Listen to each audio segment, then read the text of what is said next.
तो आदाब, नमस्कार, गुड इवनिंग, सत श्री अकाल। एक बार फिर आप तमाम लोगों का स्वागत है क्राइम तक की कहानी के इस एपिसोड में। उम्मीद है पूरी फैमिली अच्छी होगी, अपना ख्याल रख रही होगी, अपनों का ख्याल रख रही होगी। आज की कहानी सुनाऊं उससे पहले एक खुलासा करता हूं। लास्ट जब मैंने सैटरडे को आपको कहानी सुनाई तो उस वक्त मुझे लगा कि मैं सुनाऊं कि ना सुनाऊं। वजह ये थी, अब उसे आप शौक कहिए, लालच कहिए, मालूम नहीं। उससे एक दिन पहले थर्सडे को एक शादी में गया था, वो भी पुरानी दिल्ली की शादी थी। खाना बड़ा अच्छा होता है वहाँ का, और बहुत एक लंबे अरसे के बाद शादियों का खाना खाने का मौका मिला। अब इतना उतावला हो रहा था कि खाना खाते खाते अपना ही गाल काट लिया। अब जब गाल काट लिया तो बोलने में तकलीफ हो रही थी। तो नेक्स्ट डे फिर मुझे लगा सुनाऊं ना सुनाऊं, लेकिन फिर मजबूरी थी। तो कई लोगों ने लिखा भी कि उस दिन लग रहा था कि आपको कुछ हुआ था। तो ये इशू थी, अभी भी तकलीफ है, लेकिन खाने से बात आता नहीं। तो खैर, ये खुलासा। अब आते हैं आज की कहानी के ऊपर। पिछले हफ्ते की बात है। पटना हाईकोर्ट से एक बड़ा इंपॉर्टेंट फैसला आया। पटना हाईकोर्ट ने 10 साल पुरानी एक शादी पर अपना फैसला सुनाना था। यह शादी थी एक इंडियन आर्मी में काम करने वाले भारतीय सेना से जुड़े हुए एक जवान और उनकी पत्नी रविकांत और उनकी वाइफ वंदना की। डिवोर्स का मामला था। 2013 में इन दोनों की शादी हुई थी, जून, और अब 23 आ गया। नवंबर के लास्ट वीक में यह फैसला आया। तो पटना हाई कोर्ट ने रविकांत, जो भारतीय सेना में काम करते हैं, उनकी अर्जी पर उनके हक में फैसला सुनाते हुए उनकी और उनकी वाइफ वंदना की शादी को लीगल मानने से इनकार कर दिया। कहा कि ये अवैध है, अमान्य। तो 10 साल पुरानी शादी को एक बड़ी अदालत ने इलीगल मान लिया। अब आप कहेंगे कि इसमें खबर या कहानी क्या है, तो यहीं से कहानी शुरू होती है। ये पटना हाईकोर्ट का ये फैसला ही था जिसने मुझे इस कहानी के बारे में रिसर्च करने के लिए मजबूर किया। अब 10 साल पुरानी शादी को कोई कोर्ट इलीगल मान रही है तो क्यों? तो इसके पीछे रविकांत की कहानी थी। कहानी ये थी कि 2013 में मई का महीना था। रविकांत की भारतीय सेना में नौकरी लग गई। अब वो बेगूसराय के इर्द गिर्द आसपास का रहने वाला, बिहार के। जैसे ही नौकरी लगी, गांव में बात फैल गई, और इसी के बाद एक रोज अचानक शाम जैसी अंधेरा हुआ, रविकांत किडनैप हो गया। किडनैप होने के बाद देर रात रविकांत को जब तक कुछ समझ में आता, बराबर में एक दुल्हन बैठी हुई थी, बहुत सारे लोग थे, हथियार थे, दुल्हन के माँ बाप थे। उसके बाद धमकाने का दौर शुरू हुआ। अब जान के लाले पड़े थे। 7 फेरे ले लिए रवि ने, और उसके बाद से ये मामला 10 साल चला। तो रवि ने इसी बात को चैलेंज किया था कि ये शादी नहीं, असल में उसको पकड़कर किडनैप करके ये शादी कराई गई थी। अब क्या ऐसा होता है? ऐसा हो सकता है किसी को किडनैप करके शादी कराना? तो आप शायद यकीन ना करें, बिहार और पूर्वी उत्तर प्रदेश में कुछ इलाके ऐसे हैं जहां आज भी साल भर में 300 से 400 ऐसी शादियां होती है जिसमें एक लड़का जैसे ही लगता है कि बस अब इसकी नौकरी लगने वाली है, उसको अगवा किया जाता है और फिर उसकी शादी करा दी जाती है। इस शादी का नाम उन इलाकों में पकड़वा शादी के नाम से या पकड़ुआ शादी के नाम से कुख्यात है या मशहूर है। तो ये शादी क्या है और कैसे शादी जैसे एक पवित्र रिश्ते को इस तरीके से किडनैप करके किया जा सकता है, और बाकी हो रहा है। तो पूरी डिटेल में अब ये कहानी रविकांत के इस केस के फैसले के बाद आपके सामने है। बिहार में एक जगह है बेगूसराय, बेगूसराय के पास है मोकामा। ये सब बिहार की राजधानी पटना से आसपास में है। कहते हैं कि कब से इसकी शुरुआत हुई ये पता नहीं, लेकिन ये 70s 80s की बात है, और तब से खासतौर पर इस इलाके में ये चलन शुरू हुआ। अब शादी 2 परिवारों का मिलन होता है, 2 दिलों का मिलन होता है, 2 रिश्ते जुड़ते हैं। अब शादी बंदूक के दम पर क्यों और कैसे, और ये पकड़ुआ शादी क्या है? तो हुआ ये कि 70-80 का दशक था। हमारे देश में आपको पता है, शायद क्राइम तक फैमिली मेंबर पूरी जानती होगी, दहेज नाम की एक बला है, एक जहर है, जिससे हर माँ बाप गुजरते हैं, खासतौर पर लड़की के माँ बाप। दहेज दो, शादी करेंगे, लड़के की डिमांड होती है साइकिल से लेकर, मोटरसाइकिल से लेकर, कार से लेकर, घर बंगला, 2 लाख, 10 लाख, 50 लाख, करोड़, अलग अलग डिमांड। इतनी ख्वाहिशें होती हैं कि उनकी पूरी नहीं होती। अब माँ बाप लड़की के बेचारे वो क्या करें, कहते हैं कि अगर दहेज नहीं दिया तो शादी नहीं होगी, तो मजबूरी में दहेज दे देते हैं और फिर शादी होती है। अब दहेज मांगने वालों से हालांकि मुझे लगता है कभी शादी करानी ही नहीं चाहिए, और हर माँ बाप ठान ले कि अपनी बेटी की शादी बिना दहेज के कराएंगे, वरना नहीं कराएंगे। तो सोचिए कि जो माँ बाप ये सोचते हैं हमारी बेटी की शादी नहीं हो रही, लड़के वाले क्या सोचेंगे अगर उनको भी हर लड़की का माँ बाप अपनी लड़की देने से मना कर दे, वो भी तो फिर कुंवारे ही रह जाएंगे। लेकिन खैर, इस पर लंबी बहस हो सकती है। तो इसी बेगूसराय इलाके में 70 का दशक था, एजुकेशन इतना था नहीं उस दौर में, 60-70s में, तो फिर फैमिली प्लानिंग, ये सारी चीज़ें भी नहीं थी इतनी। तो एक एक घर में बहुत सारे बच्चे होते गए, औलादे होती गई। अब वो लोग जिनकी बहुत हैसियत नहीं थी, माली तौर पर भी मजबूत नहीं थे, उनके भी घर में बहुत सारे बच्चे हो गए। कई तो इतने हुए कि अब 2-3 बेटियां हो गई, तो एक बेटा हो जाए, उसके चक्कर में 4-5 बेटियां पैदा हो गई। तो एक बड़ा तबका ऐसे लोगों का था। अब इसमें बहुत सारे, बिहार में जाति और यूपी में भी बड़ा वो मैटर रखता है। ये ताकतवर लोग हैं, ये ऊंची जाति के हैं, इनकी शान आन बान सब अलग है। अब ऐसे ऊंची जाति वाले भी, जिनके अब उजड़े हुए रियासत के लुटे हुए सुल्तान हो चुके हैं, अब उनके घर में भी 4-4 बेटियां हैं। अब दौलत तो इतनी है नहीं, लेकिन शादी अपने से नीचे वाले से करेंगे नहीं, क्योंकि बात रसूख का है, इज्जत की है। लेकिन करें कहाँ 4-4 बेटियों की शादी, क्योंकि पैसे तो हैं नहीं, और झुक के शादी करेंगे नहीं, तब अपने से कमतर लोगों से करेंगे, अपनी बिरादरी के बराबर वाले से, जिसका खानदान भी उनके खानदान के बराबर हो। तो ये सारे मसले जब आने शुरू हुए, पैसे थे नहीं, तो यही ये जो बड़े लोग थे दबंग टाइप के, जिनकी बेटियां ज़्यादा थी और पैसे थे नहीं, उन्होंने एक रास्ता निकाला। उन्होंने कहा यार, कुछ ऐसे डॉन टाइप या जो बड़े बड़े गुंडे होते हैं, उनको पकड़ा और कहा कि यार हम ये लड़के हैं। उन्होंने सिलेक्ट कर लिया, इन लड़कों में से ये अच्छा है, इसकी सरकारी नौकरी लगने वाली है, इनसे मेरी बेटी की शादी करा दो। अब ये कैसे काम शुरू हुआ ये कि जब बिहार में इंटरमीडिएट का एग्ज़ाम अगर कोई लड़का दे रहा है, तो ये उस दौर में सरकारी नौकरी पाना भी बड़ा आसान काम था। तो ये मान के चलते थे लोग कि ये इंटरमीडिएट पास करेगा, इसको रेलवे में, इसको बैंक में, या फिर ये इंजीनियर या डॉक्टर, कुछ ना कुछ तो बन जाएगा, सरकारी नौकरी पक्की है, सेना में भी चला जाएगा। तो करते क्या थे कि जैसे इंटरमीडिएट का जो लड़का एग्ज़ाम दिया उनके इलाके में, सीधे उसके ऊपर नज़र कि अब इसको उठाना है। अब उस वक्त उम्र भी क्या होती है उसकी, 15, 16, 17 साल। तो इंटरमीडिएट वाले लड़के सबसे ज़्यादा किडनैप होने शुरू हो गए। अब इधर क्या चल रहा है बराबर में कि जिनकी बेटियां हैं, दहेज दे ही नहीं सकते, हैसियत है नहीं, फिर शादी का तामझाम, खर्चा भी बहुत है, बारातियों का आना, बाकी मेहमानों का आना। तो इन लोगों ने क्या किया कि कुछ दबंगों को पकड़ा और कहा देखो, जो लड़के हम लोग पसंद कर लें कि ये ठीक ठाक इसकी नौकरी लग रही है, कि डॉक्टर बनने वाला, इंजीनियर बनने वाला, या फिर बैंक में नौकरी लगनी है, या फिर रेलवे में नौकरी लगनी है, सेना में जा रहा है, उस लड़के को जिसे हम चुनेंगे तुम उसको किडनैप करोगे, और किडनैप करने के बाद बताई हुई जगह पर लाओगे, लड़की वाले तैयार रहेंगे और उस लड़के से उसकी बंदूक के दम पर शादी करा देंगे। इसको कहते हैं पकड़वा शादी।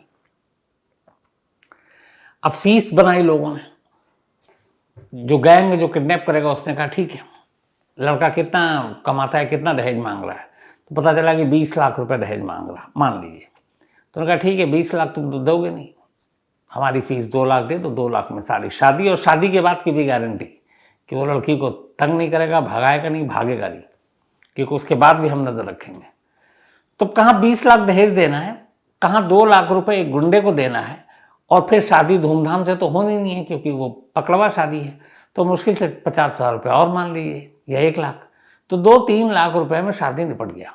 जबकि 20 लाख दहेज उसके ऊपर से खर्चा, तो बड़ा फायदे का सौदा था। तो अब जो बड़े बड़े लोग थे जिनकी बेटियां थी, उन्होंने ऐसे दबंगों को कांटेक्ट करना शुरू किया। शुरुआती फीस 5-10 हज़ार रुपये हुआ करता था कि एक लड़के को उठाना है 5-10 हज़ार में, फिर शादी करानी है और पैसे ले लो। लेकिन फिर रेट बढ़ता गया।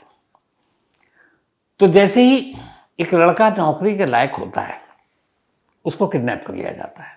किडनैप करने के बाद अब वो जो गुंडा वो लड़की वालों के बताए हुए जगह पर ले जाता है। वहाँ पहले उसको धमकाया जाता है, अगर ना माना तो पीटा भी जाता है, फिर जान से मारने की धमकी दी जाती है।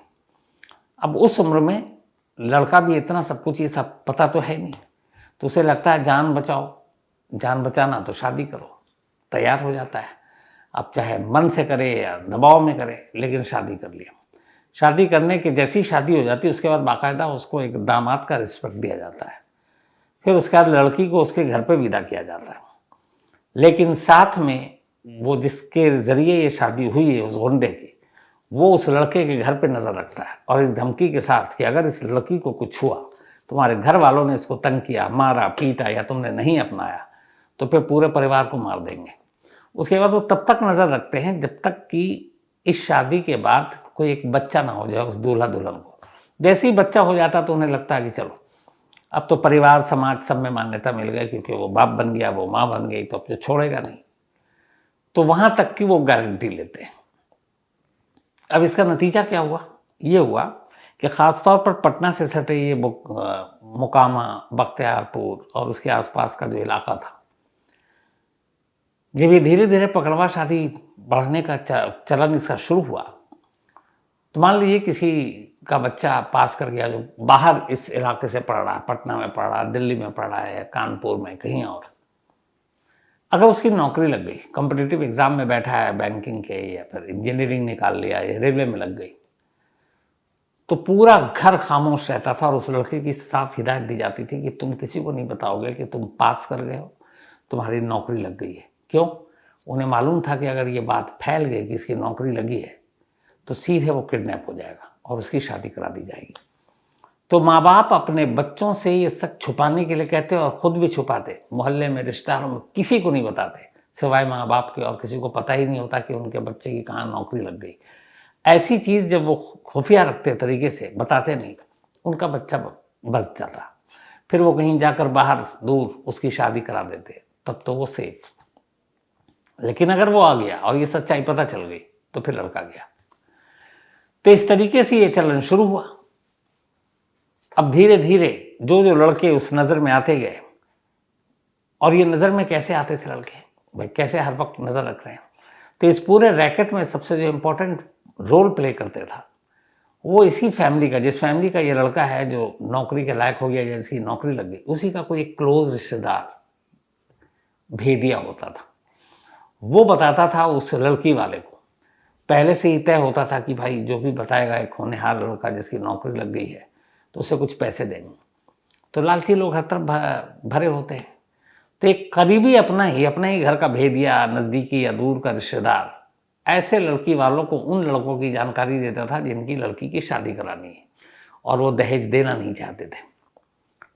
फिर वही भेदिया जब शादी होकर वो लड़की पहुंच जाती तो डे टू डे वो रिपोर्ट करता उस गुंडे को भी जिसने धमका कर शादी कराई और उस लड़की के घर वालों को भी कि हाँ ठीक है, मारता पीटता नहीं है। धीरे धीरे अब ये तो हो गया, शादी भी हो गई, लेकिन अब लड़के को पता है कि उसकी शादी जो है जबरिया हुई है, जबरन उसकी शादी करा दी गई है। उधर लड़के के माँ बाप का भी सपना टूटता है कि यार अगर मैं शादी कराते तो कहीं दहेज मिल जाता, लड़के की नौकरी अच्छी है, सरकारी नौकरी लग गई है, तो वो दहेज से हाथ धो बैठे, तब इसका असर क्या होता? लड़की पर पड़ता, जिस लड़की का कोई दोष नहीं है, क्योंकि लड़की की अगर जबरन शादी भी कराई जाती है तो उसके माँ बाप कराते हैं। लड़की की ज़्यादातर मामलों में मर्दी शामिल नहीं होती। एक लड़की हमेशा यही चाहती है कि उसकी शादी धूमधाम से, डोली उठे, बारात आए, लेकिन पकड़वा शादी में बारात और ये सारी चीज़ें तो होती नहीं थी, गिने चुने लोग, बंदूक के साए में शादी। तो सबसे ज़्यादा भुगतते इस जबरन शादी में लड़का और लड़की ही, लड़की उसके साथ ससुराल में बहुत अच्छा व्यवहार नहीं होता, सलूक नहीं होता।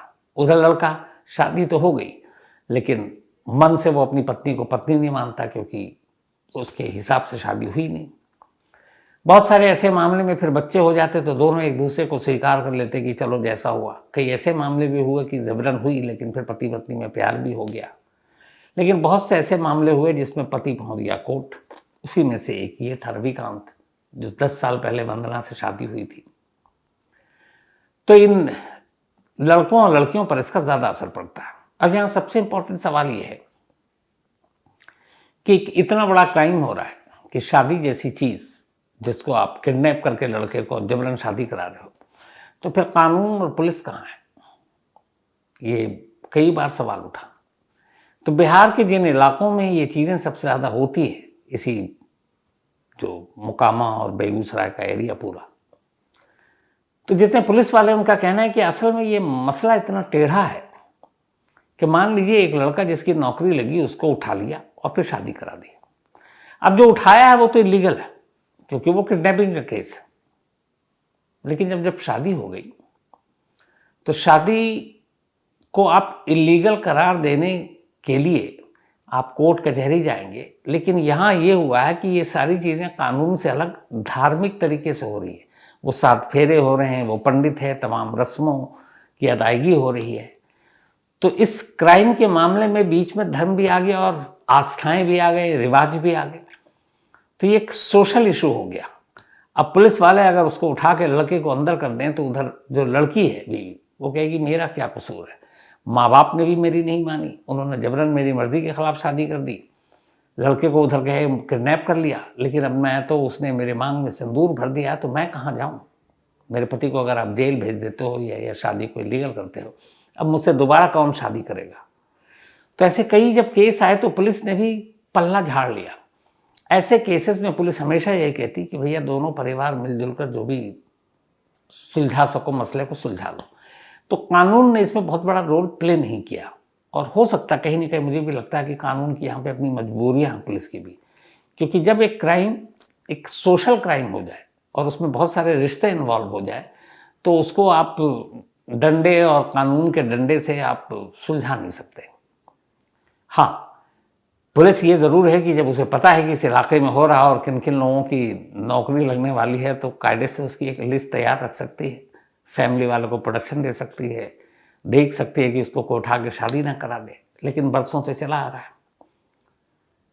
तो और सबसे बड़ी बात इसकी जो अगर जड़ में जाए आप, जिस दिन ये दहेज का दानव खत्म हो जाए, दहेज की प्रथा खत्म हो जाए, तो मुझे लगता है कि किसी लड़की वाले को शायद इस तरह किसी लड़के को किडनैप कराकर भी शादी नहीं करनी पड़ेगी। तो ये भी एक चीज़ है, लेकिन दहेज खत्म हो नहीं सकता। ऐसे बहुत सारे मामले हुए जिसमें बहुत सारे, लेकिन दूल्हा और दुल्हन कोर्ट तक पहुंच गए पकड़वा शादी में। एक इंजीनियर थे विनोद कुमार, 2017 में इनकी शादी हो गई थी और इनकी शादी का वीडियो भी था। जब ये जबरन शादी हो रही थी, अब तो सोशल मीडिया का ज़माना है तो आसपास में गनर ये सब खड़े हुए हैं, तो उस वक्त ये वीडियो वायरल भी हुआ था 2017 में कि देखो पकड़वा शादी हो रही और जबरन हो रही और दूल्हा बेचारा रो रहा है, और इंजीनियर था। बाद में कोर्ट पहुंच गया, शादी के कुछ वक्त बीता, थोड़ी डर कम हो गई, तो विनोद कुमार इंजीनियर जो हैं वो कोर्ट पहुंच गए और उन्होंने जाकर पटना के जो कोर्ट था वहाँ पे कहा कि मेरी शादी मेरी मर्जी के खिलाफ गन पॉइंट पे हुई है तो मैं इस शादी को नहीं मानता हूँ। ये मामला कोर्ट में चलता रहा। 2019 में जज ने फैसला सुनाया पटना के सिविल कोर्ट के, और विनोद कुमार हक के फैसला में हक में सुनाया और कहा कि चूंकि एक गन पॉइंट पे किडनैप करके ये शादी हुई थी इसलिए शादी इलीगल है, और उस शादी को अमान्य करार दिया। उसके बाद विनोद कुमार ने दूसरी शादी की अपनी मर्जी से, घर वालों के हिसाब से। 2013 में भी एक रविंदर कुमार नाम के, इनके तो 15 साल की उम्र थी, इसने इंटरमीडिएट जस्ट पास किया और इसकी पकड़ के किडनैप करके इसकी शादी कर दी, और शादी भी की कि 11 साल की लड़की से। तो ये भी गए कोर्ट में। अब यहाँ कोर्ट में बड़े सारे इसमें मसले थे। एक तो 15-11 बालिग भी नहीं है जो शादी के लिए उम्र है, तो हालांकि इसमें उस वक्त कोर्ट ने देखा कि दोनों तरफ का दबाव भी बहुत है, तो कोर्ट ने कहा था कि पहले ठीक है, इन दोनों को बालिग तो हो जाने तो फिर बताएंगे। उसके बाद पता नहीं क्या हुआ। ऐसे ही दरभंगा जिले की एक, बिहार का ये सारा मामला है, एक कमला नाम की लड़की की शादी करवा दी गई थी एक लड़के को पकड़कर जबरदस्ती। और इसके बाद वो जो लड़के वाले थे वो भी ठीक ठाक दबंग थे। कमला की कहानी इन सबसे अलग कहानी थी। कमला की शादी हो गई, जो दबंगों ने शादी कराई उन्होंने लड़कों को धमकाया घर वालों को कि लड़की को कुछ होना नहीं चाहिए। अब कमला पहुंच गई ससुराल। ससुराल वाले भी ठीक ठाक थे पैसे से और थोड़े दबंग टाइप। अब यहाँ बेटे की शादी हो गई और ये खानदान में बात और गांव में फैल गई। अब जब फैल गई तो फिर ये हुआ कि लड़के की शादी हो चुकी है। अब हमारा जो पूरा ताना बाना सामाजिक है वो ऐसा होता है कि ये सारी चीज़ें शहरों का तो पता नहीं, गांव में बहुत इंपॉर्टेंट माने रखती है कि अच्छा इसकी शादी हो गई, अब मतलब वो जो भी करेगा तो उसकी फिर वो दूसरी शादी कहलाएगी। तब कमला की शादी की बात उसके पति के गांव में हर तरफ फैल गई। अब उस दूसरी शादी भी नहीं कर सकता था। कमला को उन्होंने रख लिया घर में बहू के तौर पर और एक पत्नी के तौर पर। लेकिन कहते हैं कि कमला बरसों तक वहां घुट घुट कर जी। क्यों? उसे रखा, उसे मारा पीटा कुछ नहीं, लेकिन एक बहू को जो रिस्पेक्ट, एक बहू को जो हक मिलना चाहिए वो भी उसे कभी नहीं मिला। और उसकी वजह ये थी कि उसका पति यही कहता था कि एक दामाद को जो रिस्पेक्ट और हक मिलना चाहिए था मुझे कभी वो मिला ही नहीं, क्योंकि मुझे तो बंदूक के नोक पर दामाद बना दिया गया था। तो कमला की कहानी बड़ी मार्मिक है।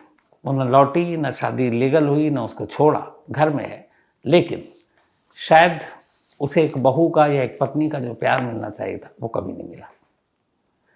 सहरसा जिले में भी 2012 में, ये तो और भी इंटरेस्टिंग किस्सा था कि कुछ दोस्त थे जो मैंने कहा था ना बहुत करीबी और रिश्तेदार, और ये लोग भेदिया होते हैं, ऐसे लड़कों की मुखबरी करते हैं।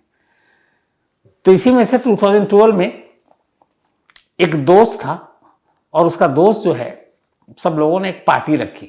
वो आया था शहर से और एग्ज़ाम दे लिया। अब उसकी नौकरी लगनी थी, नौकरी भी फाइनल हो गई थी। तो दोस्त ने कहा जो है नौकरी की खुशी में पार्टी रखते हैं।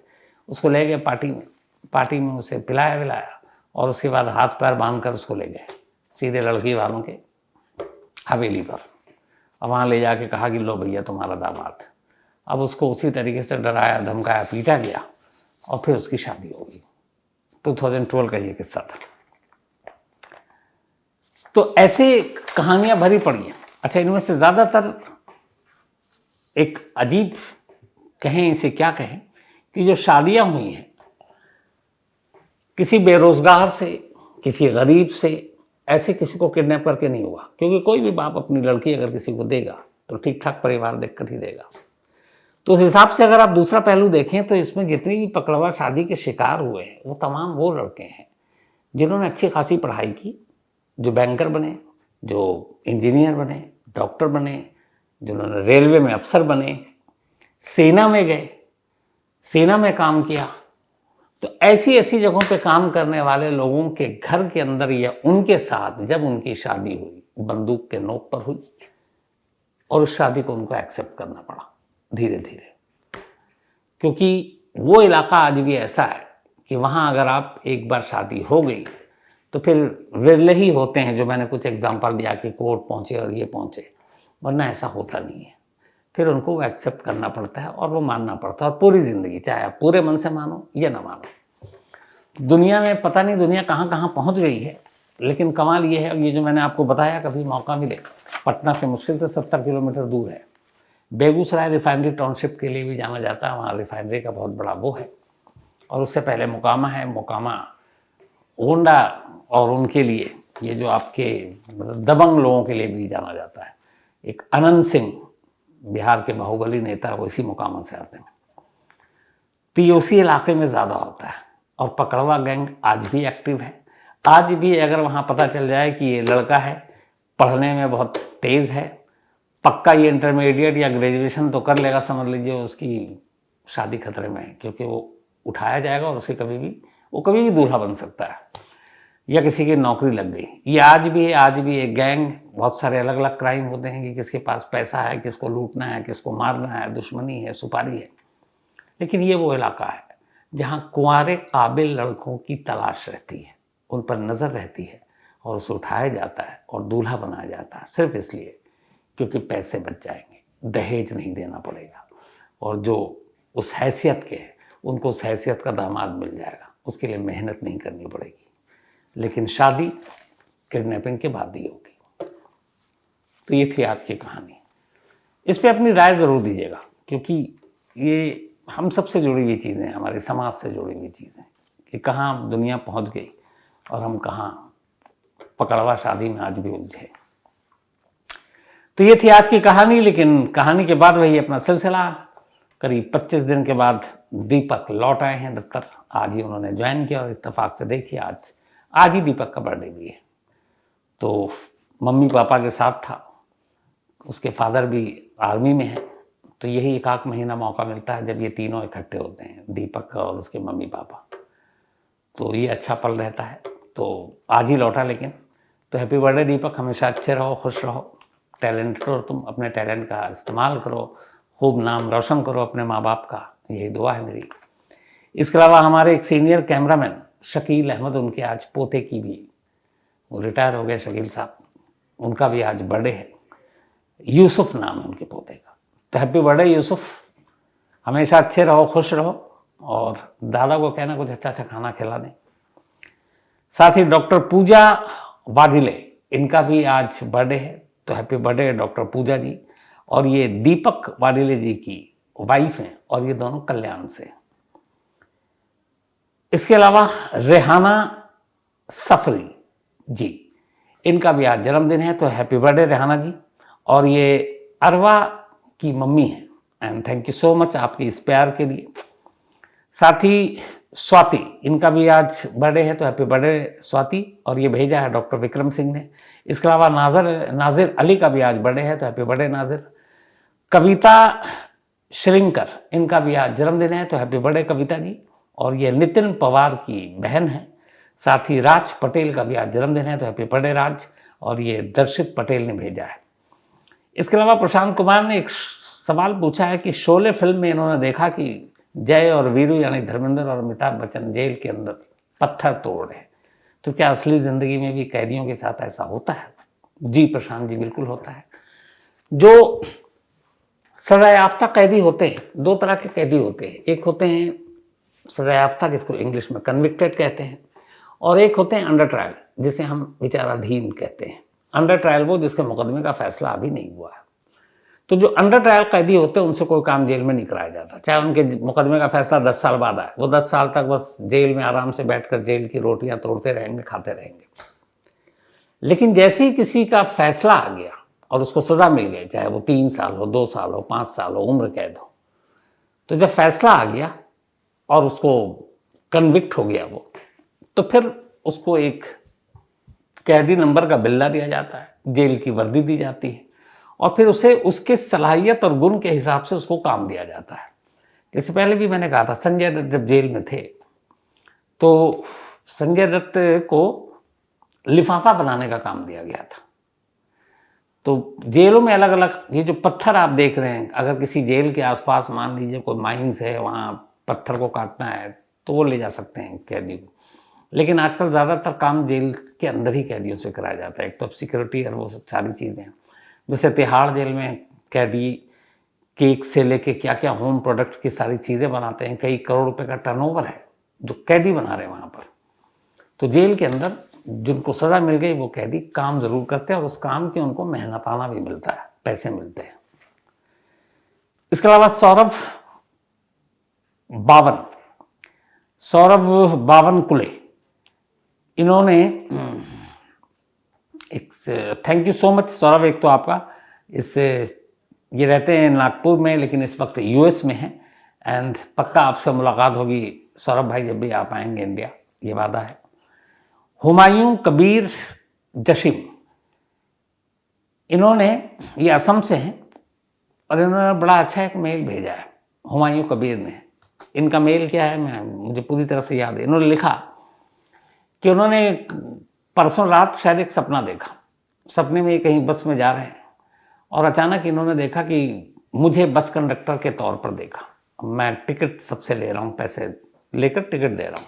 तो इसके बाद फिर बस कंडक्टर यानी मुझे ही अपने साथ घर ले गए। फिर इन्होंने अपने चाचा वाचा से मिलाया और काफ़ी बातें की। तो thank you so much Humayun, इस मेल के बारे में और सपने में मुझे लाने के लिए। लेकिन मैं यही कहूँगा कि मुझे लगता है ऐसा कि शायद आप मेरे बारे में ज़्यादा सोचते हैं। तो दिल में आता हूँ, दिमाग में नहीं, पता नहीं, एक डायलॉग था, मजाक कर रहा हूँ। ये कह रहा हूँ किसी और के बारे में ज़्यादा सोचेंगे तो बेहतर होगा। लेकिन आपके इस प्यार के लिए शुक्रिया। तो कहानी में आज इतना ही। अब आपसे